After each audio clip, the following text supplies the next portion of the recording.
বাবা, একটা গ্রামের মেয়ে একটা শহরের মেয়ে, এর মধ্যে যাকে তোমার পছন্দ সেই বাড়ির বউ হবে। হ্যালো, আমার নাম পূর্তি। ও পুটকি। পুটকি না বাবু, পূর্তি। ও পুটকি, খুব ভালো খুব ভালো। হ্যালো, তোমার নাম কি? থাক, থাক। আমার নাম সেতু। সেতু? জঘন্য জঘন্য। গ্রামের মেয়েরাই ভালো হয় বাবু। কি বলিস ঘামাচি, আমার তো পুটকিকেই ভালো লেগেছে। পুটকি বন্ধ করুন। ঘামাচি। বাবু আপনি তো আমার পুটকি এঁটে দিচ্ছেন। মা সেতু, তুমি কি কি কাজ পারো? আমি সব রকম রান্না করতে পারি। সব রকম রান্না করতে পারো? নিম পাতা দিয়ে টক রান্না করতে পারবে? না, আমি পারবো, আমি পারবো। পুটকি, পুটকি তুমি পারো?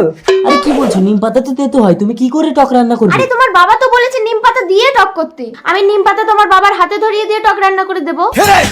দেখেছিস ঘামাচি, শহরের মেয়ের কত বুদ্ধি। একেই আমার বউ করবো, আর এই সহজ সরল মেয়েটাকে আমার ছেলে বন্ধনের সাথে বিয়ে দেবো। আমাকে বিয়ে করতে তোমার কোনো আপত্তি আছে? কোনো আপত্তি নেই, শহরের মেয়েরা বয়স দেখে না, টাকা দেখে। আসলে আমি যতবারই বিয়ে করি আমার বউগুলো মরে যায়। কাছে এসো পুটকি। আমার পুটকি, এবার তুই আমার হাতে মরবি বুড়ো।